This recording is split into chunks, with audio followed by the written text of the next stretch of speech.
강남 부촌 골목길에 중년의 여성 박영희가 서 있었습니다. 색이 바른 자켓을 입고 낡은 가방을 꽉 쥔 그녀는 눈앞에 거대한 저택을 올려다보았습니다. 3층짜리 붉은 벽돌 저택은 마치 영화에서나 봤을 정도로 웅장했습니다. 영희의 머릿속에 며칠 전 고용주의 말이 생생하게 떠올랐습니다. 영희 씨, 이번 간병 일자리 제가 특별히 신경 쓴 곳이에요. 영희 씨가 남편도 있고 아들 병원비 때문에 너무 힘들어 하셔서 제가 특별히 소개시켜 드리는 거예요. 24시간 간병이긴 하지만 급여가 다른 곳보다 2배는 더 나올 거예요. 정말 중요한 고객이니까 절대 실수하지 말고 잘해주세요. 영희는 깊게 숨을 들이마셨습니다. 이 기회를 절대 놓치면 안 돼. 떨리는 손으로 초인종을 눌렀습니다. 깔끔한 멜로디가 울려 퍼졌고 잠시 후 현관문이 조용히 열렸습니다. 30대 후반으로 보이는 단정한 여자가 나타났습니다. 이 저택의 면을 잃은 최율이었습니다. 깔끔하게 빗어 올린 머리와 고급스러운 옷을 입고 있었고 얼굴에는 따뜻한 미소가 떠 있었습니다. 오늘 오시기로 한 간병인분이시죠? 저는 이 집 면을 이최율이라고 합니다. 영희는 급히 허리를 숙이며 인사했습니다. 네, 안녕하세요. 박영희입니다. 잘 부탁드립니다. 어머, 목소리가 참 좋으시네요. 어서 들어오세요. 현관을 들어서자 영희의 입이 벌어졌습니다. 반짝이는 하얀 대리석 바닥이 거울처럼 빛났고 천장에는 크리스털이 샹들리에가 화려하게 매달려 있었습니다. 벽면에는 값비싸 보이는 그림들이 걸려 있었고 커다란 화분에는 이름 모를 고급 식물들이 싱그럽게 자라고 있었습니다. 많이 놀라셨죠? 저도 처음 시집을 때 정말 놀랐어요. 유리가 이해한다는 듯 웃으며 말했습니다. 영희는 자신의 초라한 모습이 이 화려한 집과 대조되어 몸이 움츠러들었습니다. 아버님 방은 2층이 있어요. 2층으로 올라가는 계단은 넓고 우아했습니다. 난간은 고급 원목으로 만들어져 있었고 계단마다 깔린 카펫은 발걸음 소리를 조용하게 흡수했습니다. 여기가 아버님 방이에요. 유리가 복도 끝에 커다란 방문을 열었습니다. 방 안은 조용하고 깨끗했습니다. 중앙에는 큰 침대가 있었고 그 위에 노인 한 분이 조용히 누워 계셨습니다. 아버님이 뇌출혈로 쓰러지신 지 한 달째예요. 의식이 없으셔서 이렇게 그 순간 영희는 침대 위에 노인을 바라보며 온몸이 얼어붙었습니다. 심장이 미친 듯이 뛰기 시작했고 손끝이 차갑게 씻어갔습니다. 아버지 영희의 얼굴이 창백해졌습니다. 그때 유리가 걱정스러운 목소리로 물었습니다. 괜찮으세요? 갑자기 얼굴이 하얘지셨는데 영희는 정신을 차리려고 했었습니다. 아니야, 그럴 일 없어. 그냥 닮았을 뿐이야. 아, 괜찮아요. 처음이라 좀 긴장되었어요. 영희는 가까스로 웃음을 지었습니다. 그때 유리가 영희의 표정을 유심히 살펴보더니 갑자기 손뼉을 쳤습니다. 어머, 정말 신기하네요. 네, 영희 씨, 저희 아버님이랑 정말 많이 닮으셨어요. 처음 봤을 때부터 누군가 닮았다 싶었는데 저희 아버님이었네요. 영희의 심장이 또 다시 빨라졌습니다. 목이 메워서 말이 나오지 않았습니다. 어디 가서 사람들이 보면 진짜 딸이라고 할 것 같아요. 유리는 순진하게 웃으며 말했지만 영희에게는 그 말이 찬동소리처럼 들렸습니다. 그런가요? 영희는 어색하게 웃어 남겼지만 마음속으로는 폭풍이 일고 있었습니다. 유리는 영희를 침대 옆으로 안내했습니다. 아버님이 의식이 없으셔서 수액과 비위관으로 영양을 공급하고 있어요. 이 파란 관이 비위관이고요. 유리가 차근차근 설명했습니다. 영희는 고개를 끄덕이며 들었습니다. 2시간마다 체위를 바꿔드려서 욕창을 방지해 주시고요. 네, 이해했습니다. 영희는 전문 간병인답게 장비들을 살펴보며 고개를 끄덕였습니다. 그리고 이건 정말 중요한 건데요. 특별한 영양 수액이에요.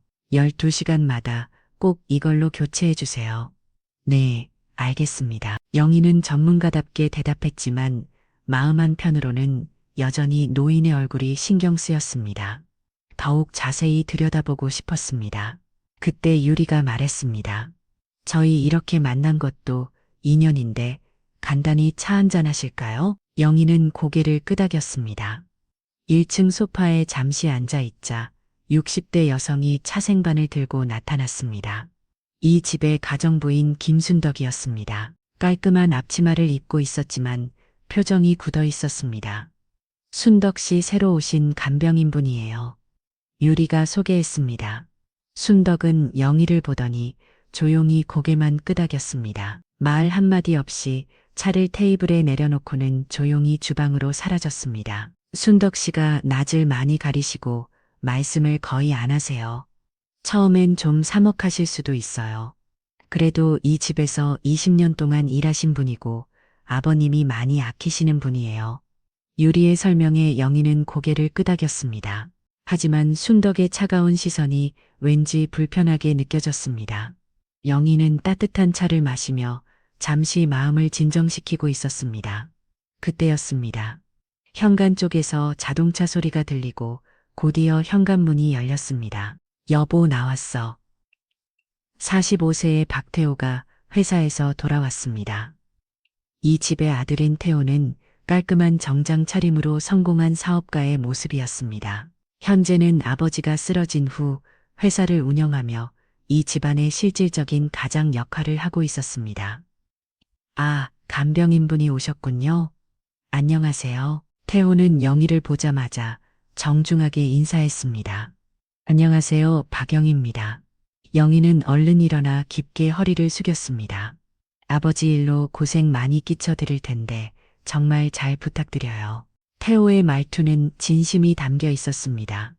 유리가 남편에게 다가가며 말했습니다. 여보, 정말 신기한 게 있어요. 영희 씨 아버님하고 너무 닮지 않았어요? 태호가 영희를 자세히 바라보더니 눈을 크게 떴습니다. 오, 정말 그렇네요. 딸이라고 해도 믿겠어요. 태호도 웃으며 농담을 했습니다. 부부가 함께 웃으며 이야기했지만 영희에게는 그 말들이 가슴을 파고드는 화살 같았습니다. 부부는 영희를 마치 진짜 가족처럼 따뜻하게 대주었습니다. 저녁 식사도 함께 하자고 권했고 필요한 것은 없는지 세심하게 물어보았습니다. 영희는 이런 대접을 받아보는 게 처음이라 고마우면서도 어색했습니다. 저녁 식사 후 모두 각자 방으로 들어갔습니다. 영희는 본격적인 간병을 시작했습니다. 혈압, 맥박, 체온을 체크했고 심전도도 확인했습니다. 하지만 자꾸 마음이 딴 곳에 가 있었습니다. 아니야, 그럴 게 없어. 영희는 고개를 저으며 생각을 떨쳐내려 했습니다. 시간이 흘러 영희는 노인의 체위를 변경하고 있었습니다. 그 과정에서 노인의 얼굴을 가까이에서 보게 되었습니다. 그 순간 영희의 가슴이 뜨거워졌습니다. 코 모양 귀의 생김새, 심지어 숨쉬는 모습까지 모든 것이 기억 속의 아버지와 겹쳐 보였습니다. 아무래도 안 되겠어. 확인해 봐야겠어. 영희는 떨리는 손으로 노인의 바지를 조심스럽게 내렸습니다. 그 순간 어린 시절의 그날이 떠오르기 시작했습니다. 집에 큰 불이 났던 그날 어린 영희는 무서워서 방구석에 숨어 있었습니다. 연기가 점점 짙어지고 무서운 소리들이 사방에서 들렸습니다. 그때 아버지가 연기를 뚫고 들어왔습니다. 영희야 아버지는 영희를 안고 밖으로 나가려 했습니다. 하지만 무너져늘 인 기둥에 다리가 깔렸고 그 순간 뜨거운 불길이 아버지의 왼쪽 다리를 핥히고 지나갔습니다. 영희는 그날 이후 생긴 아버지 다리에 상처를 떠올렸습니다. 그리고 회장의 바지를 벗기며 시선을 점점 드러나는 왼쪽 다리로 향했습니다. 그리고 잠시 후 영희의 눈이 커졌습니다. 있어 영희의 눈에서 뜨거운 눈물이 흘러내렸습니다. 아버지 목소리가 떨렸습니다. 가슴 깊은 곳에서 울음이 터져 나왔습니다. 바로 그때였습니다. 지금 뭐 하시는 거예요? 방문이 열리며 유리가 놀란 얼굴로 들어왔습니다. 영희는 노인의 바지를 내린 채로 눈물을 흘리며 굳어 있었습니다. 유리의 눈은 커져 있었고 표정이 낙가달리 차갑게 변해 있었습니다. 이걸 어떻게 설명해야 하지? 영희의 머릿속이 하얘졌습니다. 저 죄송합니다. 영희의 목소리는 모기 소리만큼 차갔습니다. 유리는 팔짱을 끼고 한 발짝 더 가까이 다가왔습니다. 도대체 지금 무슨 짓을 하고 계신 건가요? 왜 아버님 바지를 내리고 있냐고요? 유리의 목소리에는 분노와 의심이 섞여 있었습니다. 유리의 날카로운 목소리에 복도에서 급한 발소리가 들렸습니다. 무슨 일이야? 태호가 잠옷바람으로 헐레벌떡 뛰어들어왔습니다. 머리는 잠에서 막 깬 듯 헝클어져 있었고 얼굴에는 놀란 기색이 역력했습니다. 방 안의 상황을 본 태호는 멈칫했습니다. 뒤에 가정보순 떡도 조용히 방으로 들어왔습니다. 평소와 달리 표정이 굳어 있었고 영희를 바라보는 시선이 복잡해 보였습니다. 방 안의 분위기는 순식간에 무거워졌습니다. 세 사람의 시선이 모두 영희에게 집중되었고 영희는 도망칠 곳을 찾을 수 없었습니다. 영희는 급히 회장의 바지를 올려드리고 벌떡 일어났습니다. 다리에 힘이 없어서 비틀거렸지만 간신히 균형을 잡았습니다. 정말 죄송합니다. 제가 설명드릴게요. 영희의 목소리는 떨렸지만 이제 더 이상 숨길 수 없다는 각오가 서 있었습니다. 사실은 여기 계시는 회장님이 제 아버지 같습니다. 네, 지금 무슨 소리를 유리의 목소리가 한 옥탑을 높아졌습니다. 태호의 눈도 커졌습니다. 영희는 깊게 숨을 들이마시고 용기를 냈습니다. 어릴 때 아버지가 저를 두고 떠나셨거든요. 그런데 처음 회장님을 봤을 때부터 아버지가 따른 생각이 들었어요. 영희의 목소리는 점점 작아졌지만 진심이 담겨 있었습니다. 그리고 아버지가 어린 적에 저를 불 속에서 구해주시려다가 다리에 큰 화상을 입으셨거든요. 그 흉터를 확인해 보려고 바지를 영희는 말을 잇지 못하고 고개를 떨고 있습니다. 정말 죄송해요. 하지만 이 화상 흉터와 얼굴이 정말 우리 아버지 같아요. 방 안이 다시 조용해졌습니다. 그렇게 몇 분간의 침묵이 흘렀습니다. 태호가 긴 침묵을 깨고 먼저 입을 열었습니다.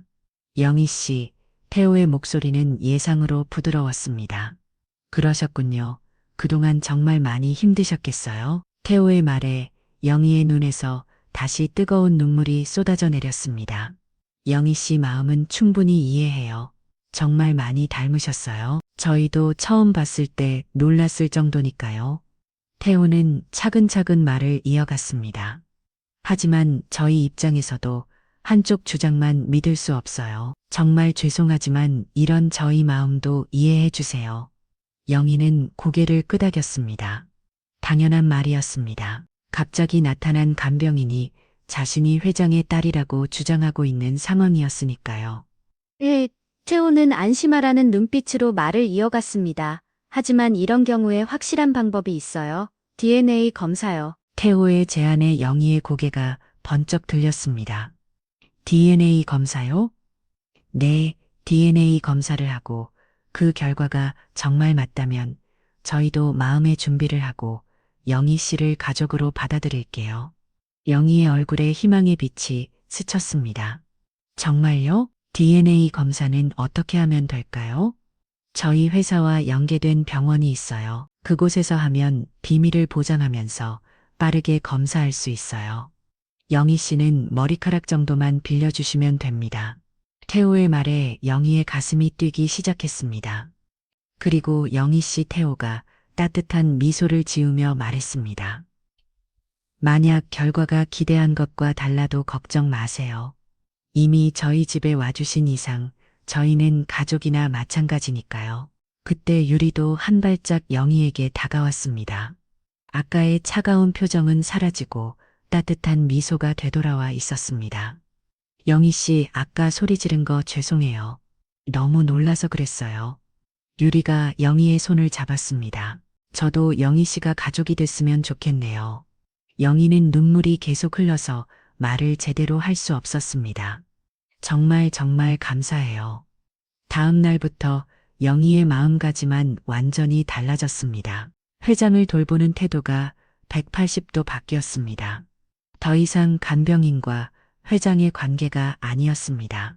아버지와 딸의 관계였습니다. 아버지 영희는 회장의 손을 조심스럽게 잡고 속삭했습니다.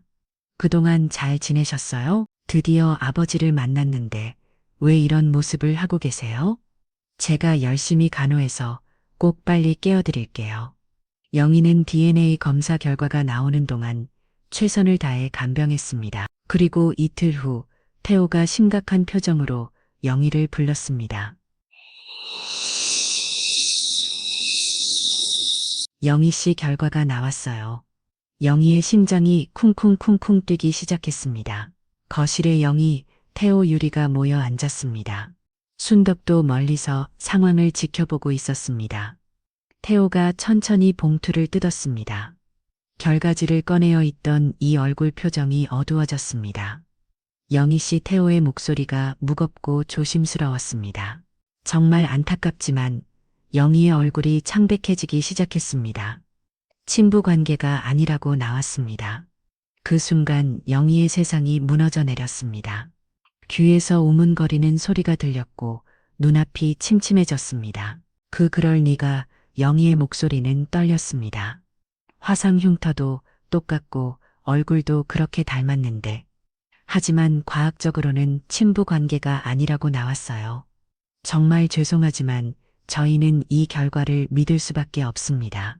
태호가 결과지를 영희에게 보여주었습니다. 하지만 영희의 눈에는 그 글자들이 흐릿하게 보였습니다.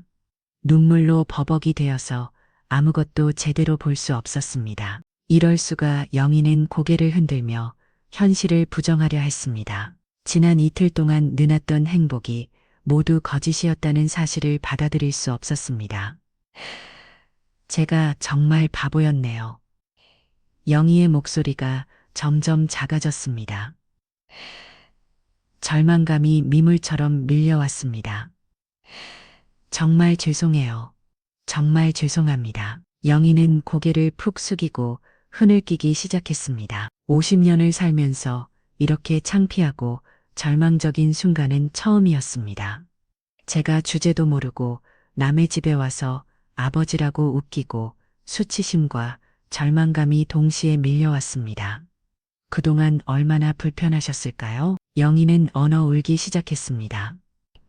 몸이 부르르 떨렸고 숨쉬기조차 힘들었습니다. 그때 유리가 영희 옆으로 다가가 어깨를 감췄습니다.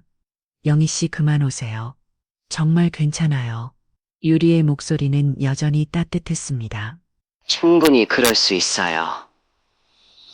태호도 고개를 끄덕였습니다. 맞아요. 저라도 그랬을 것 같아요. 유리가 영희의 손을 꽉 잡았습니다. 저희가 말했잖아요. 결과가 어떻게 나와도 저희는 이제 가족이에요. 부부의 따뜻한 위로에 영희는 더욱 미안해졌습니다. 정말 감사해요. 이걸 어떻게 갚아야 할지 저희 아버님을 잘 부탁드려요. 그게 영희 씨가 해줄 일이에요. 이제 그만 울고 힘내세요. 유리가 영희의 눈물을 닦아주었습니다. 그날 밤 영희는 혼자 회장을 돌보며 복잡한 마음을 정리했습니다. DNA 검사 결과에 크게 실망했지만 이 집 가족들의 따뜻한 배려에 감동했습니다. 어떻게든 이 배려에 보답하고 싶었습니다. 최선을 다해 간병하자. 그래서 회장님이 빠르게 의식을 되찾을 수 있도록 하자. 영희는 회장의 손을 잡고 조용히 말했습니다. 회장님, 제가 착각을 했습니다. 죄송합니다. 제가 최선을 다해 돌봐드릴게요. 그때였습니다. 똑똑 어디선가 작은 소리가 들렸습니다. 영희는 고개를 들어 주위를 살펴보았습니다. 똑똑똑 이번에는 더 선명하게 들렸습니다. 누군가 문을 조심스럽게 두드리는 소리가 탔습니다. 거기 누구세요? 영희가 조심스럽게 대답했지만 아무 대답이 없었습니다. 영희는 방문을 살짝 열고 복도를 내다보았습니다. 하지만 복도는 조용했고 아무도 없었습니다. 이상 안에 분명히 소리가. 영희가 다시 방으로 들어가려는 순간 발밑에 하얀 종이 한 장이 보였습니다. 영희는 그 종이를 주워들었습니다. 손글씨로 급하게 쓴 듯한 짧은 메시지였습니다. 내일 사모님이 셋이 잠깐 나가십니다. 그때 뒷마당 빨래 넣는 곳으로 오세요. 이 집에는 무서운 비밀이 있습니다. 영희의 손이 팔을 떨렸습니다. 심장이 갑자기 빨리 뛰기 시작했고 온몸에 소름이 돋았습니다. 누가 이런 촉지를. 영희는 다시 복도를 살펴보았지만 여전히 아무도 없었습니다. 그날 영희는 잠을 잘 수 없었습니다. 이로는 잠을 잘 수 없었습니다. 이로는 잠을 잘 수 없었습니다. 도대체 무슨 비밀이 있다는 거지? 온갖 상상이 머릿속을 어지럽혔습니다. 다음 날 오후 3시 영희는 해문 너머로 유리가 현관을 나서는 모습을 조심스럽게 지켜보았습니다. 검은색 핸드백을 든 유리가 점점 작아져 갔습니다. 영희의 심장이 두근거리기 시작했습니다. 어젯밤 받았던 그 쪽지가 주머니에서 바스락거렸습니다. 뒷문을 열자 따스한 가을 햇살이 얼굴을 비쳤습니다. 뒷마당은 생각보다 넓었고 한쪽에는 빨래줄이 길게 쳐져 있었습니다. 그리고 그곳에서 가정부 순덕이 하얀 이불을 널고 있었습니다. 어제 쪽지를 주문이 순덕 씨. 영희는 당황해 멈짓했습니다. 그 모습을 본 순덕은 이불에서 잠시 손을 떼더니 영희에게 눈짓으로 신호를 보냈습니다. 이리 와서 도와달라는 뜻이 분명했습니다. 영희는 최대한 자연스럽게 순덕에게 다가갔습니다. 그러자 순덕이 작은 목소리로 말했습니다. 빨래 넣는 것 좀 도와주세요. 영희는 빨래 바구니에서 수건을 꺼내며 순덕 옆에 섰습니다. 두 여자는 나란히 서서 빨래를 널기 시작했습니다. 잠시 후 순덕이 고개를 돌리지 않은 채 낮은 목소리로 말했습니다. 이 집 모든 곳에 CCTV가 있어요. 회장님이 계시는 방, 영희 씨가 계시는 방, 지금 이 뒷마당 모든 곳에요. 순간 영희의 온몸에 긴장이 돌았습니다. 그러니까 앞으로 제가 무슨 말을 하던 저를 보지 마시고 계속 자연스럽게 빨래를 넣으세요. 절대 길게 대화하는 것처럼 보이면 안 됩니다. 고개도 끄덕이지 마세요. 순덕의 목소리는 침착했지만 긴장감이 느껴졌습니다. 영희는 손으로 빨래를 정리하며 최대한 자연스럽게 행동하려 했습니다. 순덕이 침대볼을 털으면서 더욱 조심스럽게 말을 이어갔습니다. 당신이 회장님에게 주는 수액, 그 안에 독이 들어 있습니다. 영희의 손이 완전히 멈췄습니다. 심장이 콩하고 떨어지는 듯한 충격이었습니다. 며느리와 아드님은 회장님께서 빨리 돌아가시길 원해요. 그래서 그 독수액을 넣기 위해 간병인을 고용한 겁니다.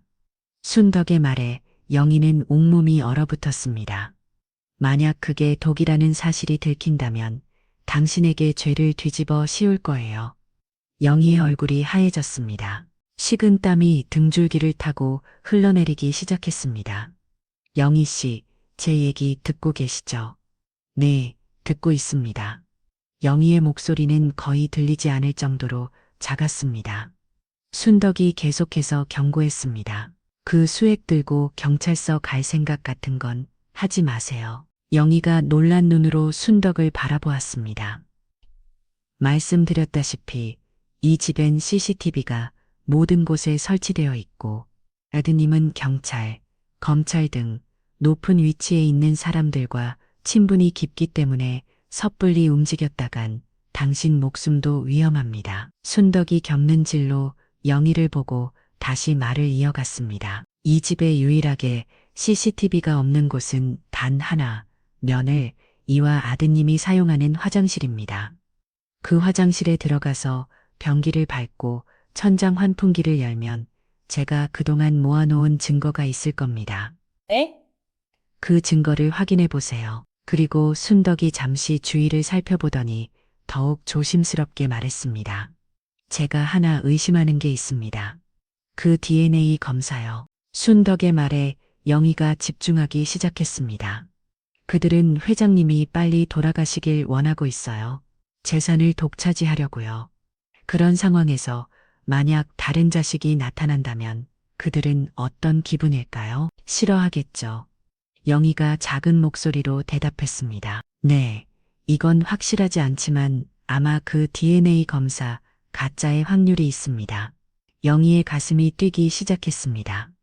회장이 자신의 아버지일 수도 있다는 희망이 다시 살아나기 시작했습니다. 미리 회장님의 머리카락을 확보해 주세요. 그리고 집을 나갈 기회가 생기면 그때 꼭 DNA 검사를 다시 해보세요. 영희는 작게 고개를 끄덕이며 말했습니다. 감사합니다. 순덕은 눈빛으로 그 감사를 받았습니다.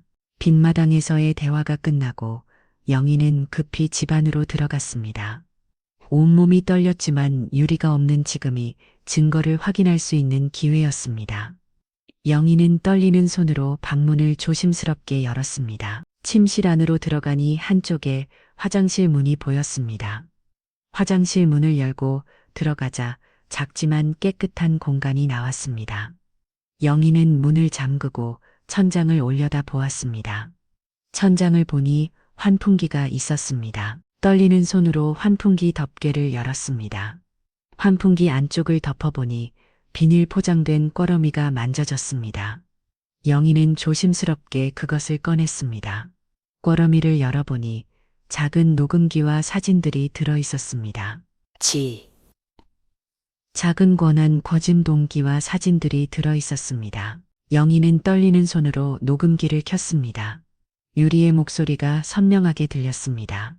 여보, 아버님 수액 얼마나 더 필요해? 태호의 목소리가 이어졌습니다. 2달 정도면 증거 없이 죽일 수 있다고 하더라. 조금만 더 기다려. 영희의 온몸이 얼어붙었습니다. 이어서 옆에 있는 사진을 봤습니다. 유리가 수액에 뭔가를 넣고 있는 모습들이 찍혀 있었습니다. 내가 독이 든 수액으로 회장님을 죽이고 있었구나.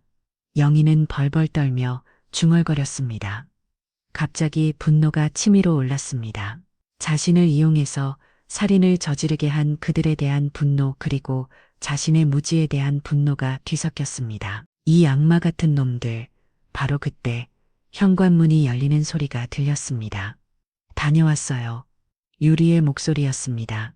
영희의 온몸이 얼어붙었습니다. 벌써? 영희는 급히 증거들을 다시 비닐 포장에 넣어 환풍기 안에 숨겼습니다. 변기에서 내려오려는데 발걸음 소리가 가까워지고 있었습니다. 영희는 간신히 바닥에 내려섰지만 다리에 힘이 없어서 비틀거렸습니다.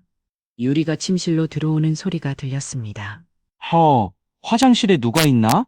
유리의 목소리가 점점 가까워졌습니다. 영희는 급히 화장실 문을 열고 나가려 했지만 바로 그 순간 유리와 마쳤습니다. 유리는 의심스러운 눈으로 영희를 바라보며 물었습니다. 여기서 뭐 하시는 거예요? 영희의 얼굴은 창백했고 식은 땀이 흘러내리고 있었습니다. 목구멍이 바짝 말라 말이 나오지 않았습니다. 하지만 뭔가 대답을 해야 했습니다. 이 침묵이 더 길어지면 더욱 의심받을 것 같았습니다. 죄송합니다. 다른 화장실이 물이 안 내려가서 급해서 여기 왔어요. 정말 죄송합니다. 영희는 급하게 변명을 지원했습니다. 하지만 말을 하면서도 자신의 목소리가 너무 부자연스럽다는 것을 느꼈습니다. 유리의 표정이 미묘하게 변했습니다. 뭔가 석연치 않다는 듯한 의심스러운 눈빛이었습니다. 그랬군요. 유리의 말투가 확연히 차가워졌습니다. 영희는 그 변화를 온몸으로 느꼈습니다. 등골이 서늘해졌고 식은 땀이 이마를 타고 흘러내렸습니다. 유리는 벌벌 떨고 있는 영희를 무시하고 화장실 안으로 들어갔습니다. 영희는 어쩔 줄 몰랐습니다. 그 시간이 지옥 같았습니다. 유리는 화장실 안에 마치 수사관처럼 꼼꼼히 살펴보기 시작했습니다. 제발 환풍기는 보지 마. 영희는 속으로 간절히 기도했습니다.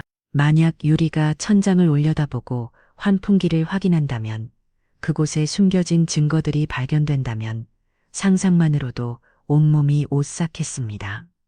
몇 분이 지났지만 영희에게는 몇 시간처럼 길게 느껴졌습니다. 드디어 유리가 화장실에서 나왔습니다. 하지만 표정은 여전히 석연치 않았습니다. 유리는 영희를 위아래로 훑어보더니 물었습니다. 근데 왜 땀을 그렇게 흘리세요? 유리의 눈빛이 더욱 예리해졌습니다.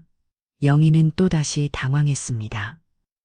제가 오늘 아침부터 속이 안 좋아서요. 소화가 잘 안 되고 영희는 한 손으로 배를 살짝 누르며 말했습니다. 유리는 잠시 영희를 쳐다보더니 고개를 끄덕였습니다. 하지만 완전히 의심을 거둔 것 같지는 않았습니다. 그렇군요. 제가 화장실을 써야 해서요. 나가주시겠어요? 네네, 죄송합니다. 영희는 마치 도망치듯 급히 고개를 숙이고 복도를 따라 멀어졌습니다. 뒤에서 화장실 문이 닫히는 소리가 들렸고 곧 물소리가 들려왔습니다. 영희는 마음을 다잡고 주방으로 향했습니다.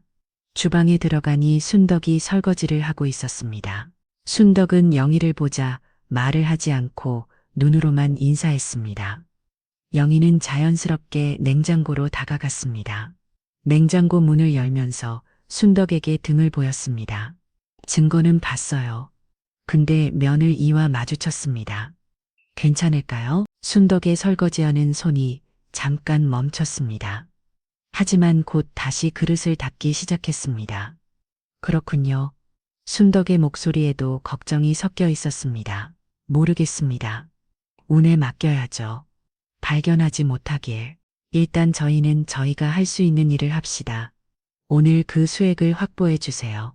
영희는 여전히 냉장고를 보며 등을 돌린 채 대답했습니다. 네, 알겠습니다. 그날 밤 10시 정각 수액을 교체할 시간이 다가왔습니다. 영희는 떨리는 손으로 수액을 준비했습니다. 수액을 들어올리면서 낮에 빨래 널벼 했던 순덕 씨의 당부가 떠올랐습니다.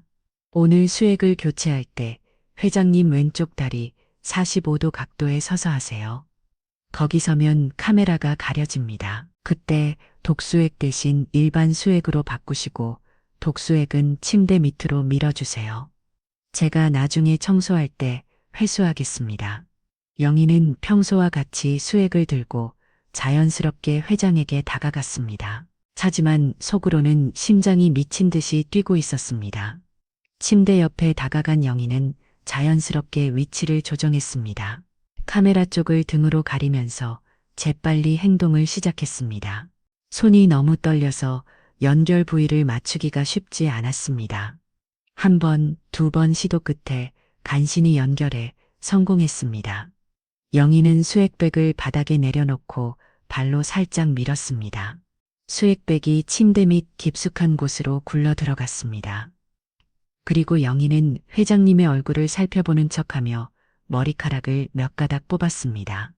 모든 작업을 마친 영희는 다시 자연스러운 자세로 돌아섰습니다. 이제 끝이야. 영희는 안도감과 함께 성취감을 느꼈습니다. 하지만 그 희망은 다음 날 아침 산산조각이 났습니다. 다음 날 아침 8시 영희는 평소보다 일찍 일어났습니다. 회장의 상태를 체크하고 아침 간병을 시작했습니다. 잠시 후 태호가 심각한 표정으로 영희를 불렀습니다. 영희 씨, 잠깐 얘기 좀 할까요? 태호의 목소리가 평소와 완전히 달랐습니다. 영희는 태호를 따라 거실로 내려갔습니다. 거실에는 유리도 함께 있었습니다. 만주세요. 태호가 소파를 가리켰습니다. 영희는 조심스럽게 앉았고 태호와 유리는 그 앞에 서서 영희를 내려다보았습니다. 분위기가 심상치 않았습니다. 죄송하지만 간병일을 그만해 주셨으면 합니다. 태호의 첫마디에 영희는 귀를 의심했습니다. 네, 갑자기 왜 영희가 당황해서 물었지만 태호는 단호한 표정이었습니다. 아내한테 들었어요? 어제 저희 화장실을 사용했다고요. 태호의 목소리에는 차가운 분노가 섞여 있었습니다. 저희가 처음에 계약할 때 분명히 말씀드렸잖아요. 사적인 영역은 침범하지 말아달라고. 영희는 변명하려 했지만 말이 나오지 않았습니다. 이렇게 약속을 어겨버리면 저희가 더 이상 신뢰할 수 없어요. 태호가 단호하게 말했습니다. 특히 저와 아내가 없는 동안에 이런 일이 일어났다는 것은 정말 실망스럽습니다. 유리도 옆에서 고개를 끄덕이며 동조했습니다. 영희는 머리가 하얘졌습니다. 모든 것이 너무 갑작스럽게 일어나고 있었습니다. 침대 밑에 숨겨둔 독수액을 숨닭이 아직 가져가지도 못한 상황이었습니다. 저 죄송합니다. 영희가 뭔가 말해보려 했지만 태호가 손을 들어 막았습니다. 더 이상 할 말은 없어요. 태호는 시계를 보며 말했습니다. 지금 짐 정리하시고 나가주세요. 급여는 오늘까지 계산해서 현금으로 드릴게요. 영희는 더 이상 할 말이 없었습니다. 어벙벙한 상태로 고개만 끄덕였습니다. 네, 알겠습니다. 잠시 후 짐을 다 챙긴 영희는 잠시 회장의 방 앞에서 멈춰섰습니다. 마지막으로 인사라도 드리고 싶었지만 유리의 차가운 시선 때문에 그럴 수도 없었습니다. 영희는 가방을 들고 1층으로 내려왔습니다. 영희가 현관문을 향해 걸어갈 때 주방에서 가정부 순덕이 나왔습니다. 순덕은 영희를 보며 안쓰러운 표정을 지었지만 아무 말도 할 수 없었습니다. 두 여자는 눈빛으로만 작별 인사를 나눠왔습니다. 그럼 영희는 작은 목소리로 인사하고 현관문을 열었습니다. 문이 닫히는 소리와 함께 영희의 마지막 희망도 사라지는 것 같았습니다. 몇 걸음 걷다가 영희는 버스 정류장 벤치에 주저앉았습니다. 다리에 힘이 빠져서 더 이상 서 있을 수가 없었습니다. 영희는 주머니에 손을 넣었습니다. 구겨진 몇 장의 지폐와 함께 작은 하얀 봉투가 만져졌습니다. 어제 몰래 뽑아둔 회장의 머리카락이 들어있는 봉투였습니다. 그래, 아직 희망이 있어. 영희의 마음에 작은 불씨가 다시 타오르기 시작했습니다. 영희는 결심을 굳히고 버스에 올랐습니다. 시내 종합병원에 도착한 영희는 진단 검사의 약과를 찾아갔습니다. DNA 친저 확인 검사를 의뢰하고 싶습니다. 영희는 떨리는 손으로 하얀 봉투에서 회장의 머리카락을 꺼냈습니다.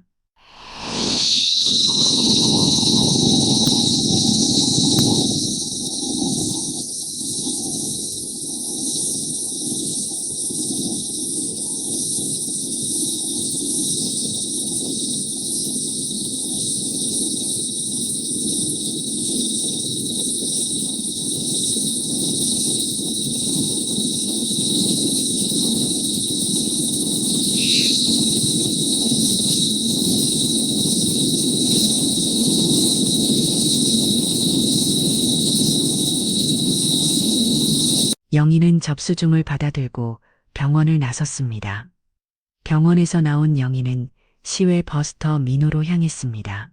이제 갈 곳은 한국분이었습니다. 아들 민준이가 있는 아주번 임백버스 안에서 영희는 창밖을 바라보며 자신의 아픈 삶을 되돌아봤습니다. 남편 상준이 세상을 떠난 후 영희는 아들 민준이와 단둘이 남겨졌습니다. 그런데 얼마 지나지 않아 민준이 맞아 교통사고를 당했습니다.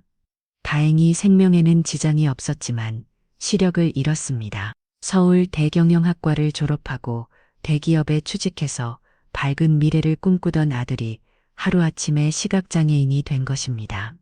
각막 이식 수술을 하면 나아진다고 했지만 각막 기증자를 찾기가 하늘의 별따기였습니다. 수술 때까지 민준이 병원비로만 나가는 비용이 매달 200만 원. 영희 혼자서 감당하기에는 너무 벅찼습니다. 결국 영희는 집을 팔고 보험금을 모두 쏟아붓습니다. 그리고 평소 영희를 잘 챙겨주던 아주번 임백에서 민준이와 함께 지내게 됐습니다. 버스가 10월 마을에 도착했을 때는 해가 질 무렵이었습니다. 영희는 무거운 발걸음으로 익숙한 골목길을 걸었습니다. 아주번 임백은 작은 단층 집이었습니다. 낡았지만 정성스럽게 관리된 집이었습니다. 영희가 대문을 열고 들어서자 집안에서 발걸음 소리가 들렸습니다. 누구세요? 민준이의 목소리였습니다. 민준이 엄마야. 어머니. 민준이가 현관으로 뛰어나왔습니다. 28살의 민준이는 키가 크고 잘생긴 청년이었습니다. 하지만 조심스럽게 손을 앞으로 내밀 걷는 모습을 보니 영희의 가슴이 미어졌습니다. 어머니, 어떻게 갑자기? 민준이가 어머니를 안으며 말했습니다. 영희는 아들의 품에서 그동안 참았던 눈물을 터뜨렸습니다. 그때 집안에서 아주 번임묵과 형님이 나왔습니다. 영희야, 웬일이야. 이상호 아주번 임묵은 55세로 근처 공장에서 일하는 성실한 사람이었습니다.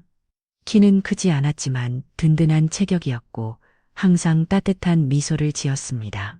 김미경 형님은 53세로 동네 식당에서 주방 일을 하며 가게를 도왔습니다. 말은 많지 않았지만 마음씨가 따뜻한 사람이었습니다. 아주번 임목님, 죄송해요. 갑자기 찾아와서 무슨 소리야? 들어와, 들어와. 상호가 영희의 가방을 받아들며 말했습니다. 다는 자, 끊임음자그 둔몸자먼 남기. 전우들 거실에 앉은 영희는 한동안 말을 잇지 못했습니다. 영희야, 무슨 일이야? 얼굴이 안 좋아 보이는데 미경이 걱정스러운 목소리로 물었습니다. 영희는 깊게 숨을 들이마시고 입을 열었습니다. 한병일 잘렸어요. 영희의 목소리가 떨렸습니다. 아들 앞에서 이런 말을 해야 한다는 것이 너무 괴로웠습니다. 민준이는 잠시 놀란 별점을 지었지만 곧 어머니에게 다가와 손을 잡았습니다. 어머니 괜찮아요. 걱정하지 마세요. 다 잘 될 거예요. 영희는 민준이의 손을 꽉 잡고 눈물을 흘렸습니다. 우리 아들, 못난 엄마 때문에 제대로 된 치료도 못 받고 미안해. 엄마가 꼭 열심히 일해서 다시 돈 벌어올게. 어머니, 너무 무리하지 마세요. 저는 괜찮아요. 민준이는 어머니보다 오히려 더 침착했습니다.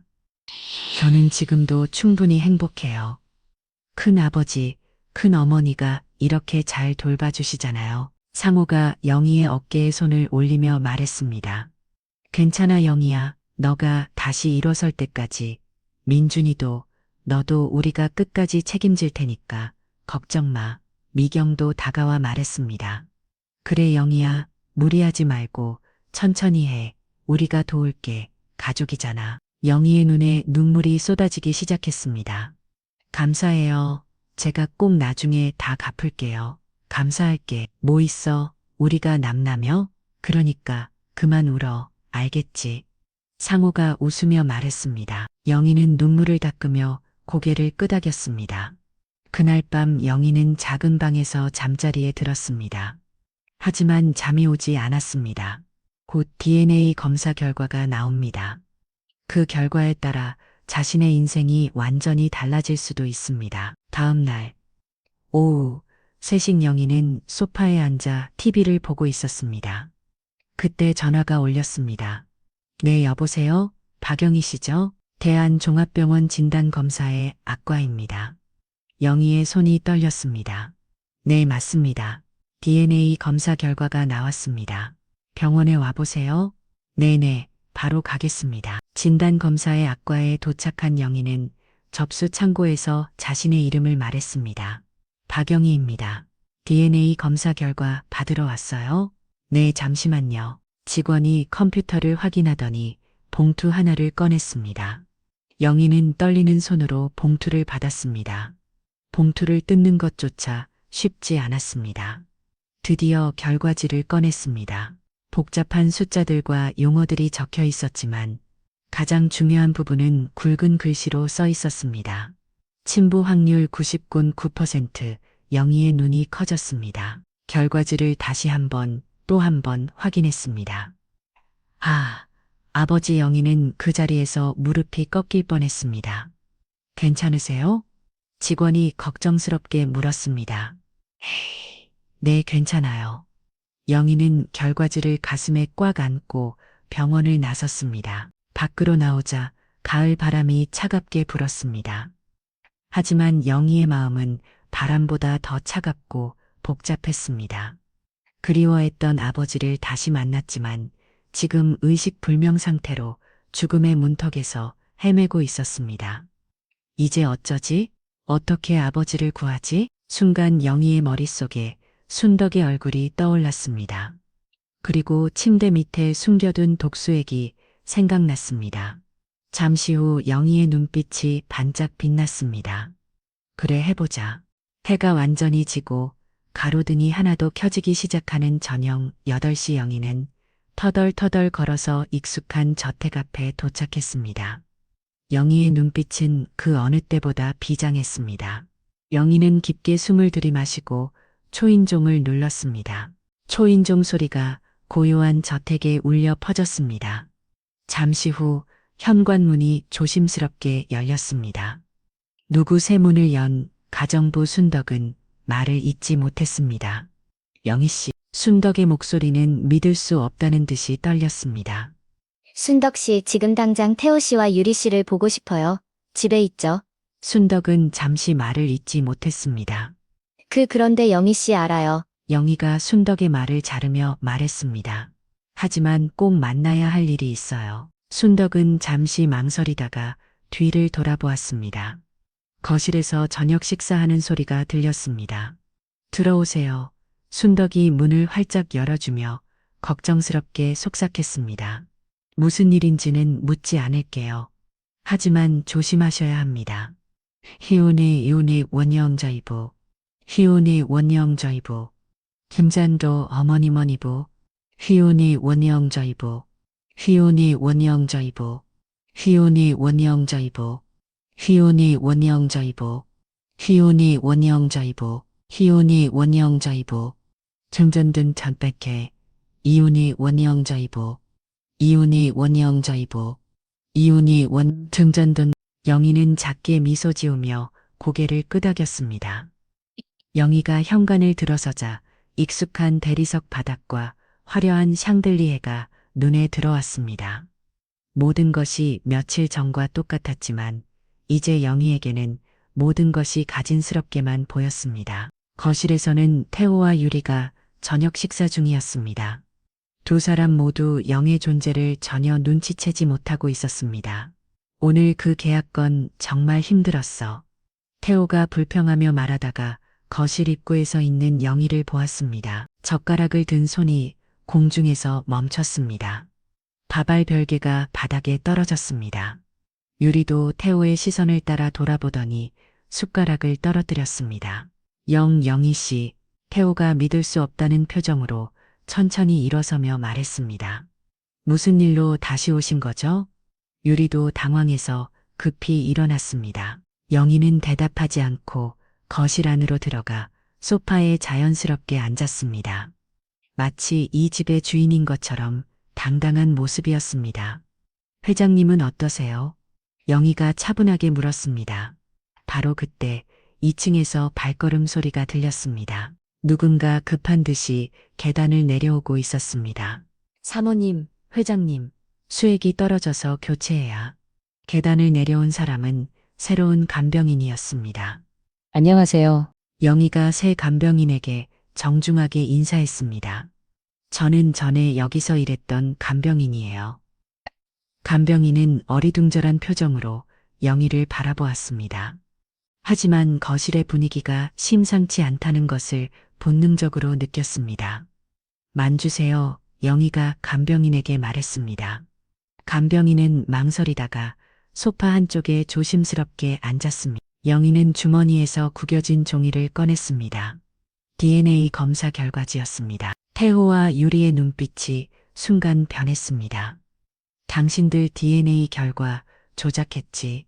영희의 첫마디에 거실의 공기가 순간 얼어붙었습니다.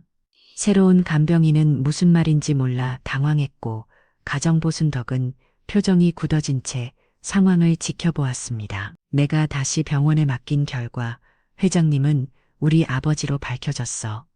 잠시의 침묵이 흘렀습니다. 그때 유리의 표정이 서서히 변하기 시작했습니다. 그동안의 친근하고 따뜻한 며느리의 모습이 조금씩 사라져가고 있었습니다.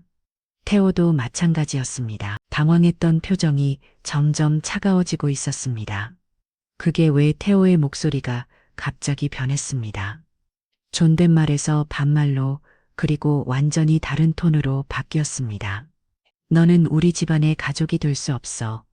너같이 천박한 게 어디 이 집에 들어와서 딸 행세하려고.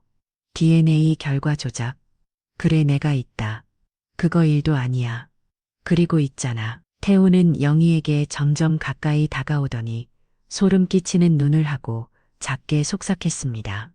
사람 하나 죽이는 것도 일도 아니야. 새로운 간병인이 벌벌 떨기 시작했습니다. 가정보순덕은 드디어 왔다는 듯한 표정으로 상황을 지켜보았습니다. 하지만 영희는 태호의 협박에도 전혀 동요하지 않았습니다. 오히려 더욱 침착하게 말을 이어갔습니다.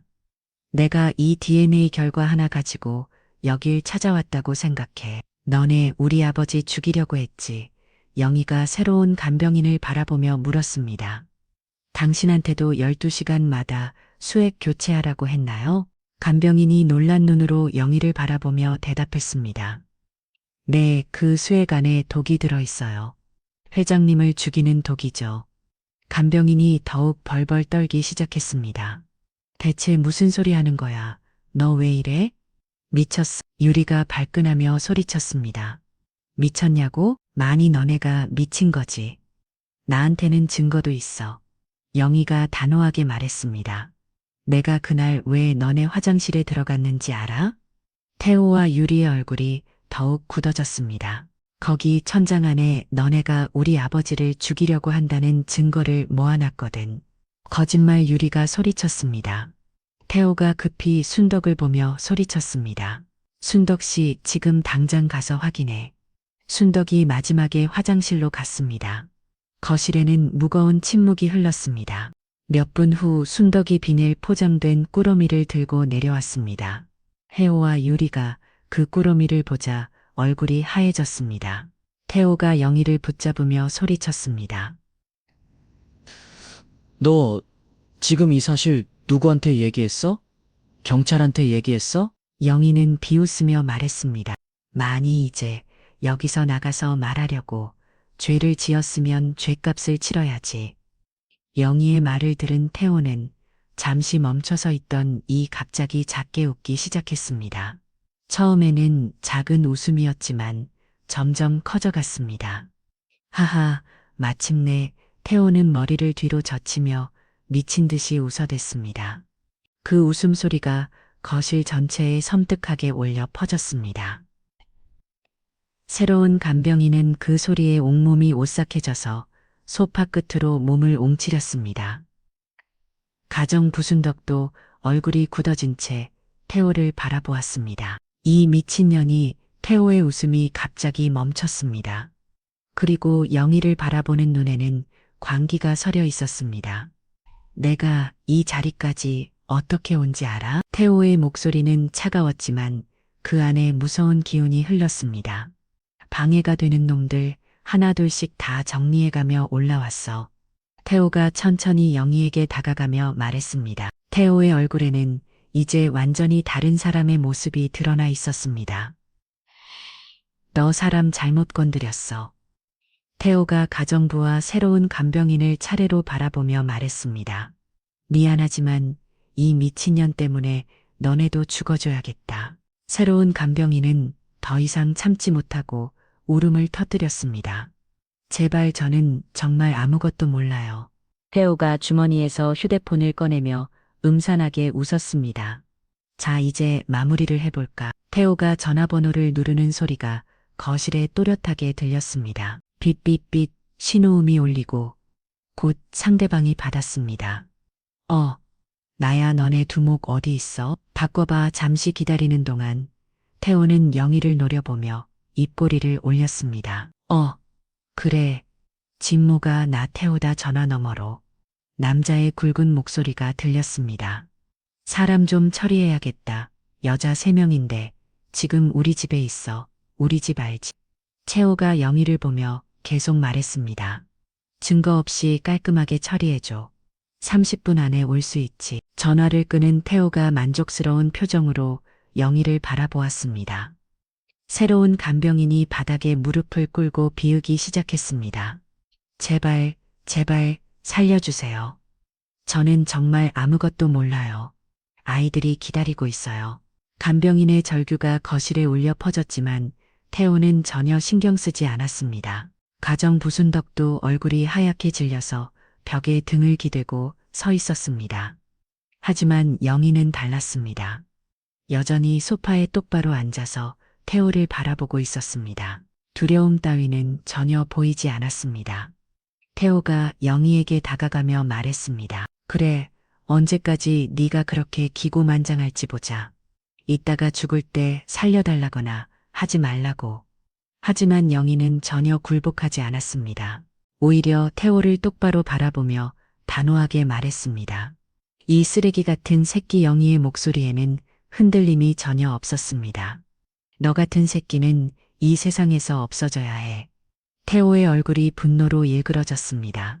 인연이 끝까지 태호가 영희에게 달려들어 주먹을 휘둘렀습니다. 음악 영희가 소파에서 바닥으로 굴려 떨어졌습니다. 태호는 바닥에 쓰러진 영희를 발로 차기 시작했습니다.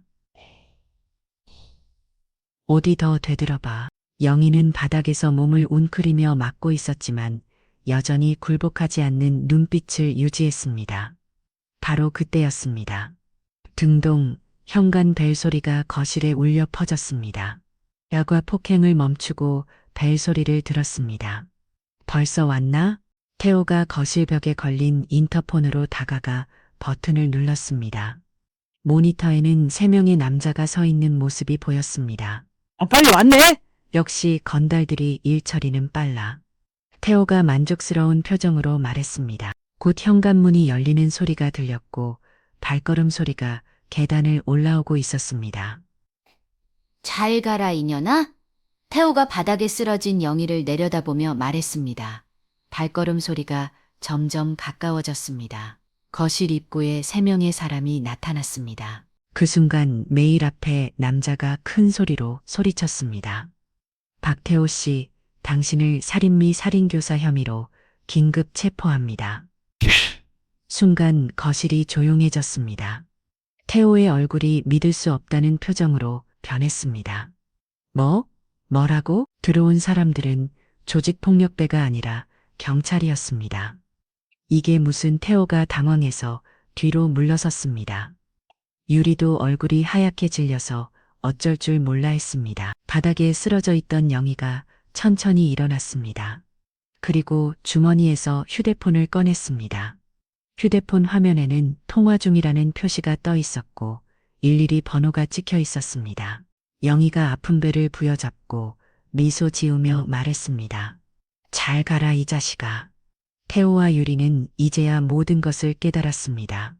자신들이 완전히 함정에 빠진 것을 수갑이 채워진 태호가 마지막 발악을 했습니다. 너네 내가 누군지 알아? 내가 여기서 끝날 것 같아? 하지만 경찰들은 전혀 흔들리지 않았습니다. 태호와 유리가 수갑을 잔채로 끌려가는 모습을 영희는 한동안 현관에 서서 멍하니 바라보고 있었습니다.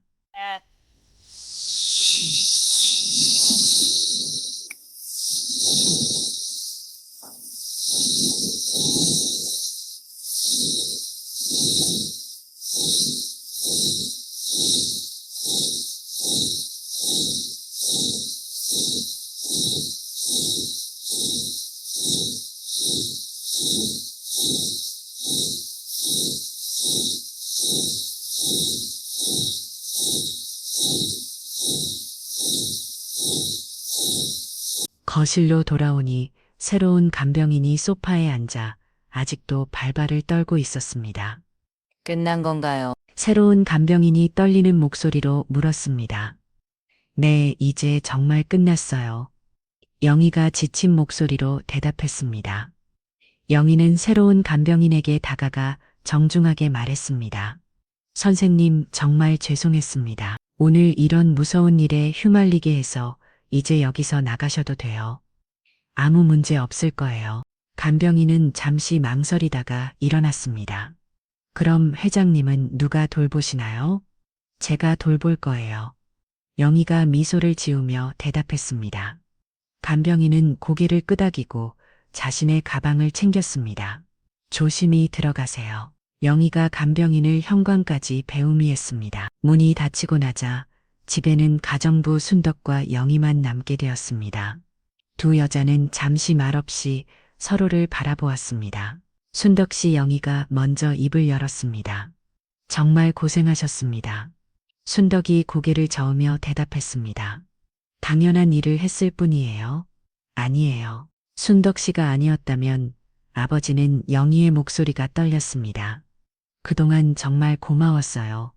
순덕의 눈에도 눈물이 맺혔습니다. 회장님이 깨어나셔서 딸을 만나야 할 텐데요. 그날이 올 거예요. 분명히 영희는 순덕의 손을 잡고 진심을 담아 말했습니다. 순덕 씨, 저는 앞으로 이 집안에서 아버지를 회복시키는데 최선을 다할 거예요. 그때까지 저를 도와주세요. 순덕이 고개를 끄덕였습니다. 당연하죠. 두 여자는 서로를 바라보며 미소 지었습니다. 그럼 이제 아버지께 가볼까요? 영희가 일어서면 말했습니다. 2층 회장방에 들어가니 회장은 여전히 의식 없이 누워 있었습니다. 영희는 침대 옆 의자에 앉아 아버지의 손을 잡았습니다. 아버지 이제 안전해졌어요. 이제 아무도 아버지를 해치지 못해요. 회장의 얼굴은 평온해 보였습니다. 그날 이후 영희는 다시 24시간 간병을 시작했습니다. 순덕도 영희를 도와 회장을 정성껏 돌봤습니다. 그러던 어느 날 아침, 영희가 평소처럼 아버지의 상태를 확인하고 있을 때였습니다. 아버지 오늘도 좋은 하루. 영희가 말하다가 멈췄습니다. 회장의 눈꺼풀이 미세하게 떨리고 있었습니다. 아버지. 영희가 더 가까이 다가갔습니다. 그때 회장의 눈이 천천히 열렸습니다. 아버지. 영희가 감격해서 소리쳤습니다. 눈에서 뜨거운 눈물이 쏟아져 내렸습니다. 순덕 씨. 영희의 부르는 소리에 순덕이 급히 달려왔습니다. 회장님이 눈을 뜨셨어요. 하지만 회장은 눈만 뜨고 있을 뿐 다른 반응은 보이지 않았습니다. 말도 하지 못했고 몸도 움직이지 못했습니다. 그저 천장을 바라보고 있을 뿐이었습니다. 그래도 영희에게는 기적 같은 순간이었습니다. 며칠이 더 지나자 회장에게 조금씩 변화가 생기기 시작했습니다. 처음에는 천장만 바라보던 회장이 이제는 고개를 조금씩 돌려서 주변을 둘러보기 시작했습니다. 아버지, 여기 봐주세요. 영희가 아버지 앞에서 손을 흔들자 회장의 시선이 영희를 향했습니다. 저 봐주시는 거죠? 제가 보이시죠? 회장의 눈에서 눈물이 흘러내리기 시작했습니다. 회장은 무언가 말하려고 하는 듯 입술을 움직였지만 소리는 나오지 않았습니다. 괜찮아요. 아버지 천천히 하세요. 영희가 아버지의 손을 꽉 잡으며 말했습니다. 그로부터 또 일주일이 지난 어느 날 회장이 다시 무언가 말하려고 했습니다. 이번에는 입술이 더 분명하게 움직였습니다. 아주 작은 소리였지만 분명히 들렸습니다. 아버지. 영희가 귀를 가까이 대고 들었습니다. 영희야. 영희는 그 순간 온몸이 떨렸습니다. 아버지, 저를 알아보셨어요? 영희가 눈물을 흘리며 물었습니다. 회장이 천천히 고개를 끄겠습니다. 아빠가 딸 얼굴을 왜 몰라보겠니? 회장의 목소리는 매우 작았지만 영희의 기능 천둥 소리보다 크게 들렸습니다. 아버지. 영희가 아버지를 조심스럽게 안았습니다. 아버지와 딸이 포옹하며 눈물을 흘렸습니다. 미안하다. 영희와 회장도 눈물을 흘리며 말했습니다. 많이 해요. 아버지, 이제 만났으니까 됐어요. 영희는 그동안의 모든 한과 그리움이 눈물과 함께 흘러내리는 것을 느꼈습니다. 순덕도 멀리서 이 장면을 보며 조용히 눈물을 닦았습니다. 한편 서울 시내 한 고급 호텔 스위트룸에서는 비밀스러운 만남이 이루어지고 있었습니다. 이번 일은 좀 크게 터졌습니다. 정장을 입은 중년 남자가 말했습니다. 태호요? 걱정하지 마세요. 다른 남자가 여유롭게 대답했습니다. 제가 금방 빼드릴게요. 경찰이나 검찰이나 다 우리 손 안에 있습니다. 정말 가능할까요? 물론이죠. 조금만 기다리세요. 태호는 우리에게 너무 유용한 사람이에요. 그냥 놔둘 수는 없죠. 권력자들은 이미 태호와 유리를 구해내기 위한 계획을 세우고 있었습니다. 시간이 지나면서 회장의 몸은 놀라운 회복세를 보였습니다. 이제는 침대에서 일어나 앉을 수 있고 휠체를 타고 집안을 돌아다닐 수 있을 정도가 되었습니다. 하지만 무엇보다 달라진 것은 그의 눈빛이었습니다. 죽음의 문턱에서 돌아온 후 더욱 예리해진 눈으로 주변의 모든 것을 관찰하고 있었습니다. 어느 날 저녁, 영희가 회장방에 들어갔을 때였습니다. 회장은 창가에 앉아 정원을 바라보고 있었습니다. 영희와 회장이 딸을 부르는 목소리에는 무언가 묻고 싶은 게 있다는 느낌이 들었습니다. 내 아버지, 태호와 유리에게 무슨 일이 있었니? 영희의 손이 잠시 멈췄습니다. 그동안 아버지께 어떻게 말씀드려야 할지 고민하고 있던 문제였습니다. 그게 영희가 애매하게 대답했지만 회장의 눈빛은 이미 무언가 눈치채고 있었습니다. 영희와 아버지는 바보가 아니다. 영희는 더 이상 숨길 수 없다는 것을 깨달았습니다. 아버지, 사실 그들이 지금 감옥에 있어요. 회장의 표정에는 큰 놀라움이 없었습니다. 감옥에 아버지를 도구로 죽이려 했거든요. 이제 영희는 모든 것을 쏟아내기 시작했습니다. 자신이 모르는 사이에 독이 든 수액을 아버지께 놓았던 것, 순덕 씨와 함께 진실을 밝혀낸 과정. 태호와 유리가 체포된 것까지 영희의 설명이 끝나자 회장은 잠시 침묵했습니다. 그러더니 예상으로 차분하게 말했습니다. 사실 눈치채고 있었다. 태호와 유리가 내 재산을 노리는 건 이미 알고 있었으니까. 회장의 목소리에는 깊은 실망감이 묻어 있었습니다. 그래도 설마 이 정도까지 할 줄은 몰랐지만 영희가 아버지의 손을 잡았습니다. 회장이 잠시 침묵하더니 쓸쓸한 목소리로 말했습니다. 사실 나는 죽어도 여한이 없었다. 삶은 금 살았으니까. 그런데 회장이 영희를 바라보며 미소를 지었습니다. 우리 딸을 이렇게 다시 만나니 내가 살아있을 이유가 생겼구나. 영희의 눈에서 뜨거운 눈물이 흘러내렸습니다. 영희야, 내 얘기 잘 들어라. 회장이 진지한 눈빛으로 영희를 바라보며 말했습니다. 아마 태호와 유리는 곧 다시 나올 거다. 네, 그게 무슨... 태호가 그동안 경찰과 검찰 높은 곳에 인맥을 많이 만들어뒀거든. 벌써 뒷공작이 시작됐을 거야. 회장의 목소리에는 오랜 경험에서 우러나온 확신이 있었습니다.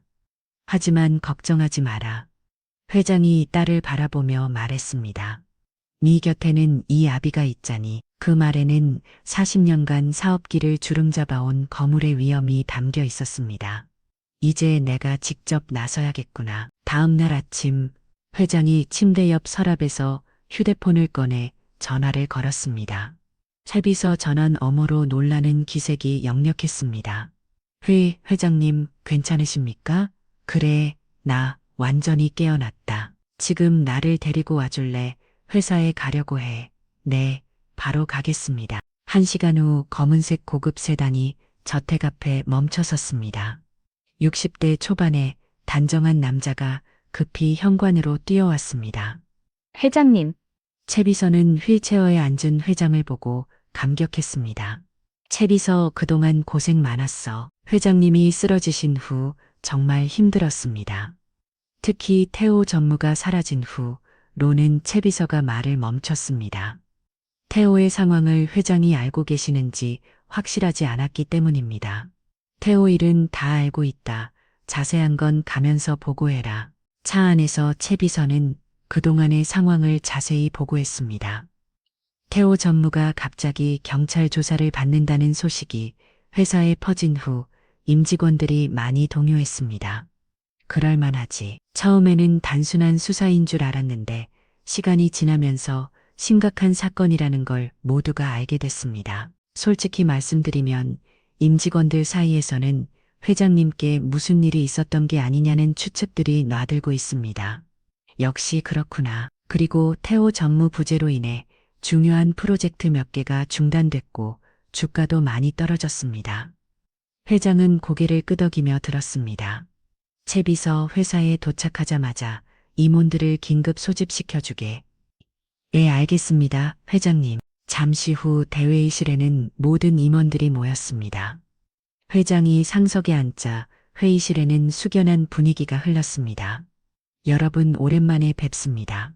회장의 목소리는 약간 약해졌지만 여전히 위엄이 넘쳤습니다. 제가 쓰러진 후 회사가 많이 어려웠다고 들었습니다.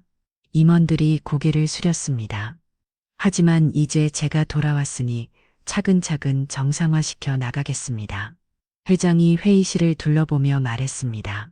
다만 한 가지 분명히 해둘 것이 있습니다. 여러분도 알다시피 태호가 지금 수사를 받고 있습니다. 회의실에 긴장감이 흘렀습니다. 태호가 저지른 일에 대해서는 여러분도 곧 자세히 알게 될 것입니다. 하지만 그것은 태호 개인의 일이지 우리 회사와는 무관합니다. 회장의 목소리가 더욱 힘있게 변했습니다. 저는 이제 태호를 아들이라고 생각하지 않습니다. 저에게 돌이킬 수 없는 상처를 입혔기 때문입니다. 임원들이 서로를 바라보며 놀라워했습니다. 구체적인 내용은 수사가 끝나면 공개하겠습니다. 저는 앞으로 우리 회사의 발전과 명의를 위해 제 남은 생을 바칠 각오입니다. 여러분도 저를 믿고 함께 해주시기 바랍니다. 임원들이 일어서서 진심 어린 박수를 보냈습니다. 오랜만에 진짜 리더를 만난 기쁨이 얼굴에 나타나 있었습니다. 회의를 마친 후 회장은 최 비서에게 말했습니다. 최 비서 구치소에 가야겠다. 알겠습니다. 준비하겠습니다. 그날 오후 3시 서울 구치소 면회실 차가운 분위기에 면회실에서 회장이 기다리고 있었습니다. 곧 철창 너머로 태호와 유리가 나타났습니다. 두 사람은 처음에 웃으며 나왔습니다. 아마 자신들을 구하려는 권력자들이 온 줄 알았던 것 같습니다. 하지만 회장이 얼굴을 본 순간 두 사람의 얼굴이 하얗게 질렸습니다. 아버지 태호가 믿을 수 없다는 표정으로 중얼거렸습니다. 유리는 아예 말도 못하고 뒤로 물러섰습니다. 창백한 얼굴로 벌벌 떨고 있었습니다. 회장은 한동안 말 없이 두 사람을 바라보았습니다. 그 침묵이 더욱 무서웠습니다. 잘 지냈니? 회장이 마침내 입을 열었습니다. 나는 너희 덕분에 이렇게 깨어났다. 태호와 유리는 아무 말도 하지 못하고 식은땀을 흘렸습니다. 왜 내가 안 깨어나길 바랬나 봐. 회장의 목소리가 점점 차가워졌습니다. 너희가 내 딸한테 했던 행동들, 그리고 나에게 했던 행동들 모두 들었다. 태호가 떨리는 목소리로 말했습니다. 아버지, 그게 아니라 아버지. 회장이 비웃으며 말했습니다. 태호야, 나는 너의 아버지가 맞니? 회장이 태호를 똑바로 바라보며 말했습니다. 나는 너를 입양했지만 진짜 아들이라고 생각하며 키워왔다. 내 모든 것을 물려주려 했고 너를 자랑스러워했어. 태호의 얼굴이 더욱 창백해졌습니다. 그런데 너는 나를 아버지라고 생각하지 않고 그저 돈으로만 봤구나? 아버지, 그게 아니에요. 그만해라. 회장이 손을 들어 태호의 말을 막았습니다. 네가 경찰과 검찰 위선에 뺏으려고 요청한 것 다 들었다. 회장의 목소리에 절대적인 위험이 넘쳤습니다. 아버지가 누군지 넌 잘 알고 있지? 태호가 벌벌 떨기 시작했습니다. 내가 만든 인맥이 나한테는 아무것도 아니라는 것도 알 거야. 회장이 몸을 앞으로 기울이며 말했습니다. 넌 앞으로 영원히 감옥에서 죄를 반성하며 살 거라. 그제서야 태호와 유리가 무릎을 꿇고 비우기 시작했습니다. 아버지, 정말 죄송해요. 잘못했어요. 살려주세요.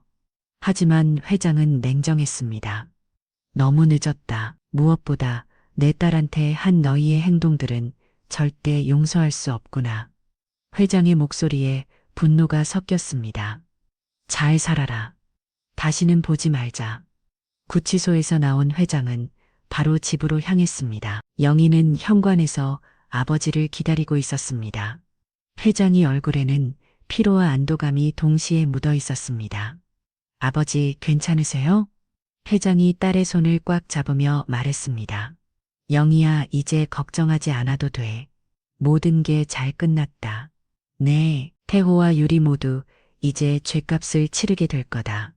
아버지, 저 때문에 무리하신 거 아니에요? 회장이 딸을 바라보며 따뜻하게 말했습니다. 아니야, 이건 아버지로서 당연히 해야 할 일이었어.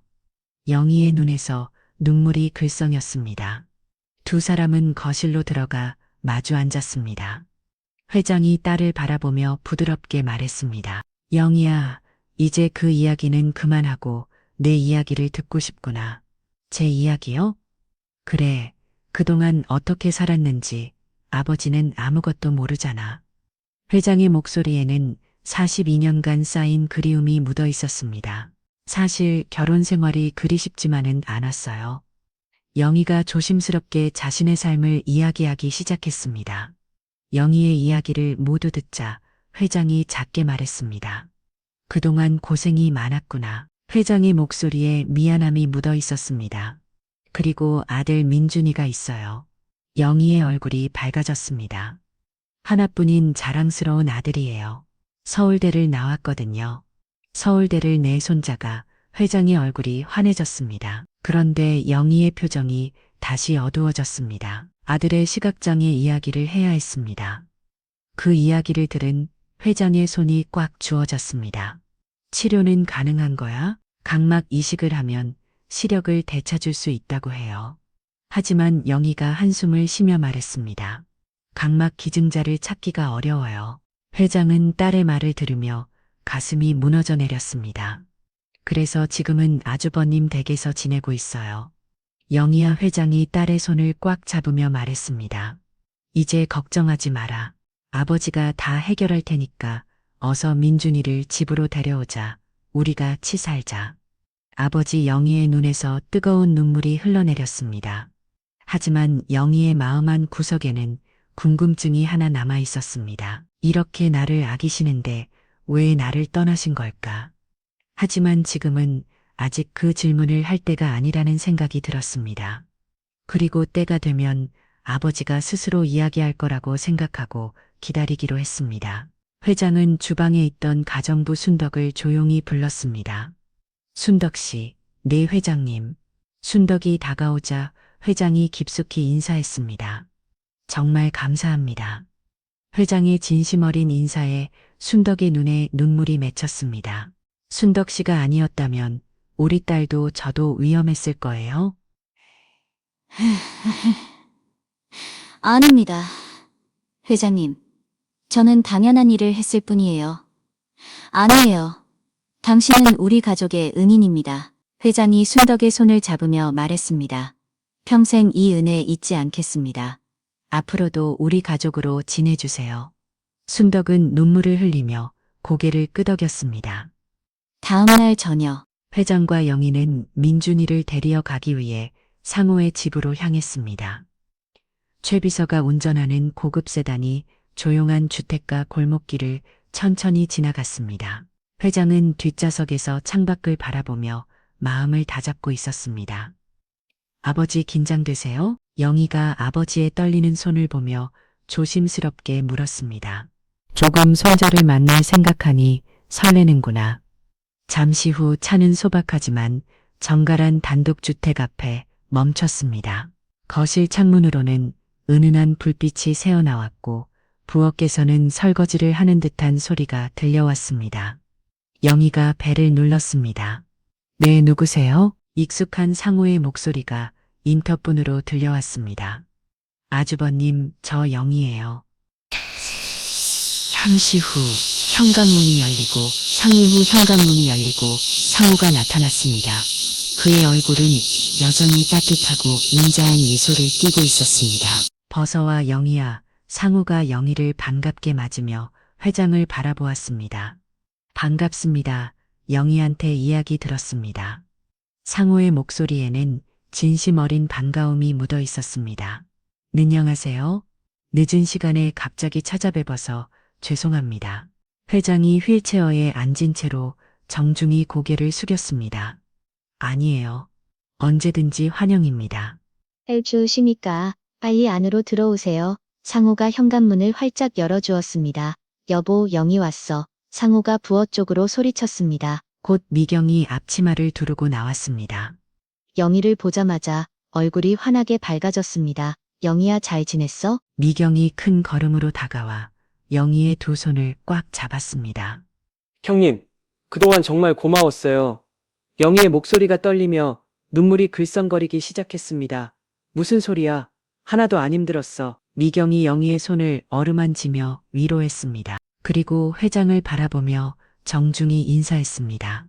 안녕하세요. 저는 미경입니다. 안녕하세요.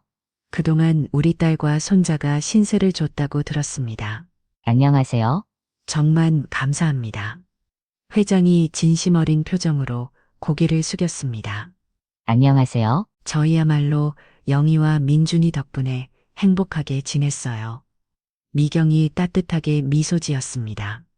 잠시 후 방문이 조심스럽게 열리며 민준이가 나타났습니다. 어머니 민준이가 익숙한 어머니의 목소리 방향으로 고개를 돌리며 천천히 걸어왔습니다. 우리 아들 엄마 왔어.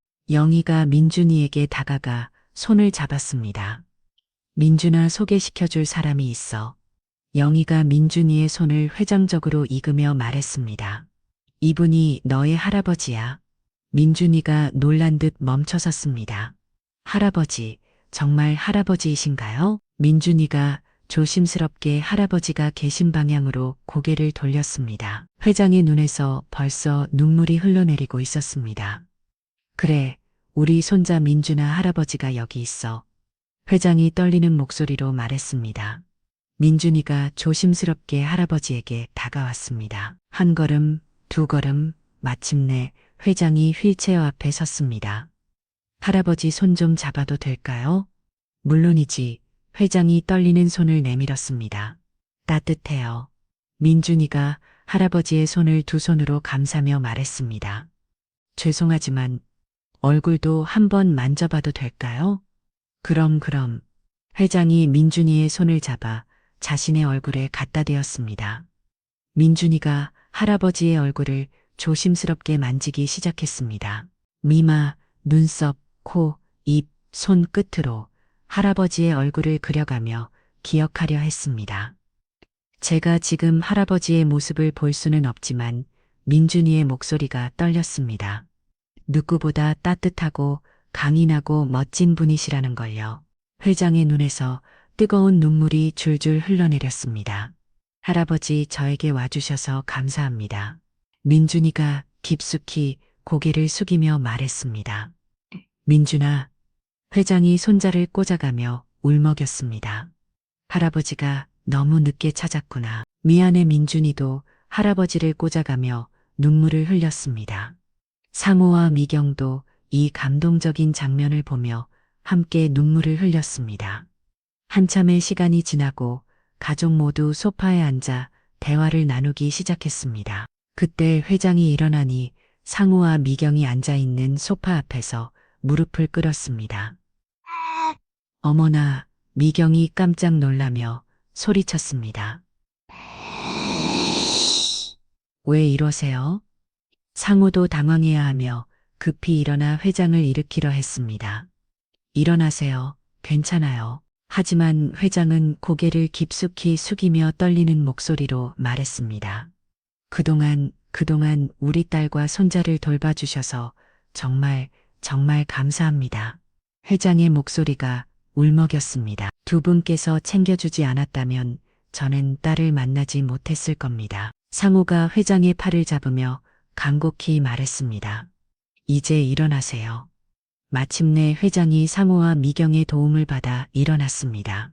회장이 두 사람의 손을 번갈아 꽉 잡으며 말했습니다. 이제 앞으로는 두 분께서 편하게 지내실 수 있도록 제가 모든 걸 책임지겠습니다. 말씀만으로도 너무 감사합니다. 상우와 미경은 미소 지으며 대답했습니다. 잠시 후 떠날 시간이 되자 민준이는 상우와 미경에게 깊숙이 절을 올렸습니다. 그동안 정말 감사했습니다. 평생 잊지 않을게요. 우리 민준이 자주 놀러와. 이 집은 언제나 내 집이야. 미경이 민준이의 손을 꽉 잡으며 눈물을 글썽였습니다. 상우가 흐뭇한 미소를 지으며 민준이의 어깨를 두드렸습니다. 상우가 고개를 돌려 회장에게 말했습니다. 건강 잘 챙기시고요. 언제든 일이 생기면 연락 주세요. 감사합니다. 잠시 후 회장의 고급 세단이 천천히 움직이기 시작했습니다. 뒷좌석에 앉은 회장과 민준이 그리고 영희의 얼굴에는 희망에 찬 미소가 떠올라 있었습니다. 회장이 민준이와 영희의 손을 각각 잡으며 말했습니다. 이제 우리 가족의 시간을 보내자. 내 할아버지 민준이가 환하게 웃으며 대답했습니다. 아버지 정말 고마워요. 영희도 눈물을 글썽이며 아버지의 손을 꽉 잡았습니다. 차창 밖으로 따뜻한 저녁 불빛들이 흘러갔습니다. 진짜 가족의 새로운 출발이었습니다.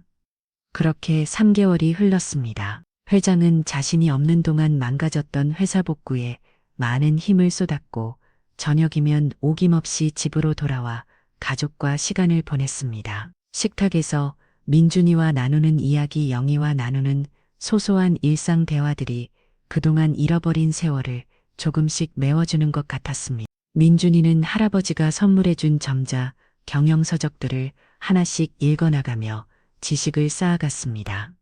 단순히 이론만 익히는 것에서 그치지 않고 저녁마다 할아버지와의 대화를 통해 실무적 경영 감각을 배워갔습니다. 영희는 매일 아침 아버지의 안부를 묻고 저녁에는 가족이 함께 식사하며 하루 일과를 나누는 이런 일상이 매일 감사했습니다. 순덕은 이제 더 이상 가정부가 아니었습니다. 가족들이 진심으로 가족의 일원으로 대해진 덕분에 생애 가장 행복한 시간을 보내고 있었습니다. 그러던 어느 날이었습니다. 서울중앙지방법원 대법정은 방청객들로 가득 찼습니다. 오늘은 태호와 유리에 대한 최종 판결이 선고되는 날이었습니다. 영희는 방청석 맨 앞자리에 앉아 있었습니다. 옆에는 회장이 엄숙한 표정으로 앞을 바라보고 있었습니다. 피고인 박태호, 강요리 일어서십시오. 판사의 목소리가 법정에 울려 퍼졌습니다. 태호와 유리는 수갑을 찬 채로 떨리는 다리로 일어났습니다. 불과 몇 달 전까지만 해도 건설을 부리던 그들의 모습은 온데간데 없었습니다. 피고인 박태호는 살인미수, 살인교사, 조직폭력배 사주, 협박 등의 혐의로 징역 25년을 선고합니다. 피고인 강유리는 살인미수 공모, 증거은닉, 협박 등의 혐의로 징역 15년을 선고합니다. 안 돼, 태호가 절규하며 바닥에 주저앉았습니다. 유리도 비명을 지르며 울부짖었지만 법정의 판결은 이미 끝났습니다. 법정을 나오는 영희와 회장은 깊은 숨을 들이마셨습니다. 이제 정말로 모든 것이 끝났습니다. 하지만 회장에겐 한 가지 숙제가 남아 있었습니다. 손자의 눈을 뜨게 해주는 이 회장은 자신이 동원할 수 있는 모든 수단을 동원해서 각막 기증자를 찾고 수술을 진행하려 했지만 쉽지 않았습니다. 각막 기증자가 워낙 없었고 그에 비해 각막을 기증받게 원하는 사람들이 많았기 때문입니다. 그로부터 한 달이 더 지난 어느 날 밤이었습니다.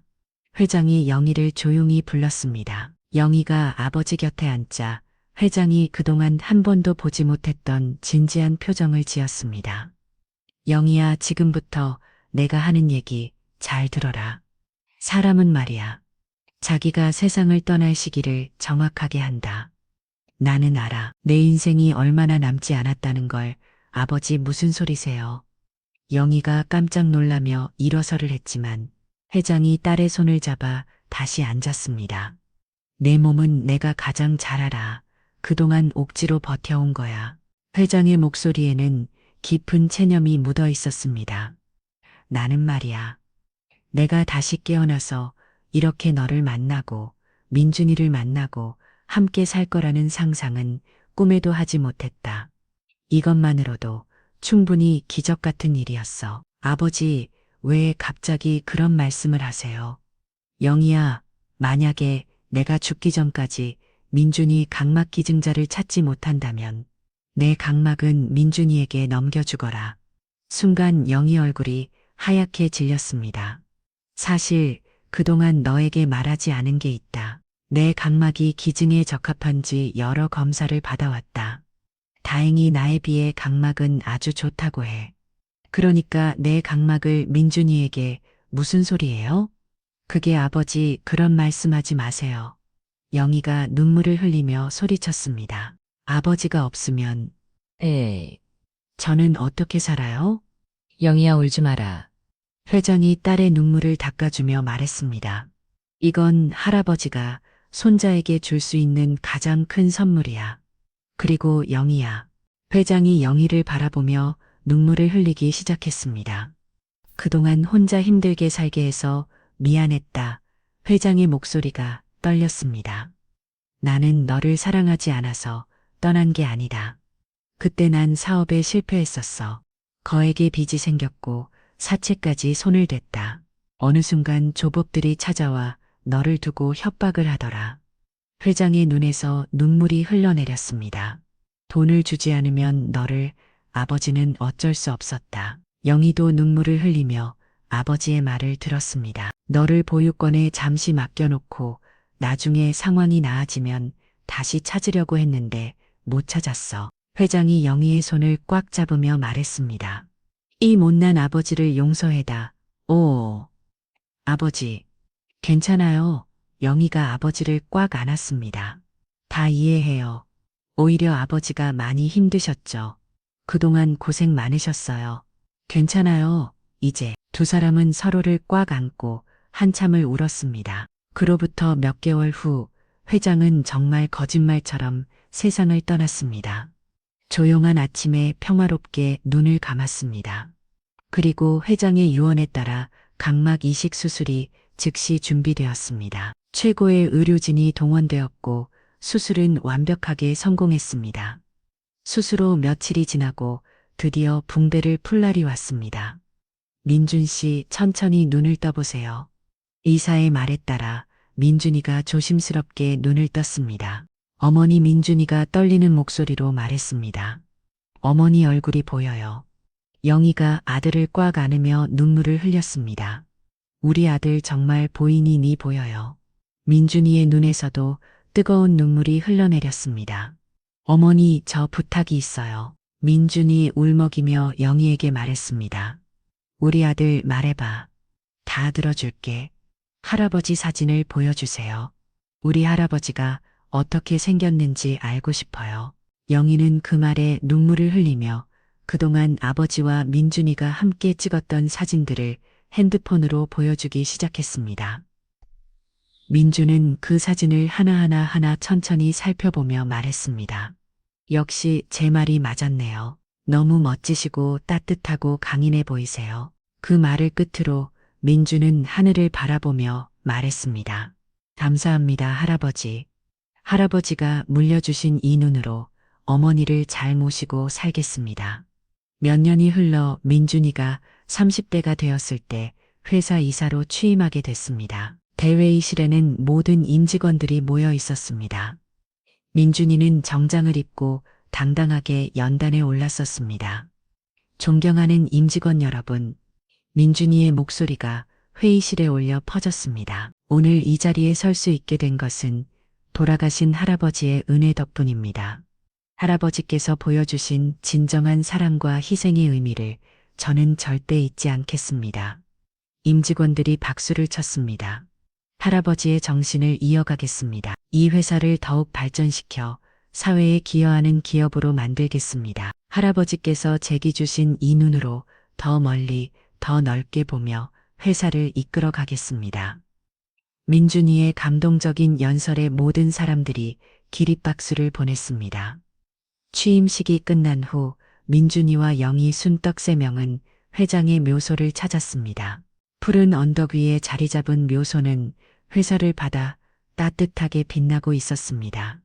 세 명이 나란히 서서 묘비 앞에 꽃을 놓고 절을 올렸습니다. 할아버지 잘 지내셨죠? 민준이가 무릎을 꿇고 말했습니다. 할아버지 눈으로 보는 세상은 정말 따뜻합니다. 매일매일이 감사합니다. 사랑해요, 할아버지. 영희도 무릎을 꿇고 아버지께 인사했습니다.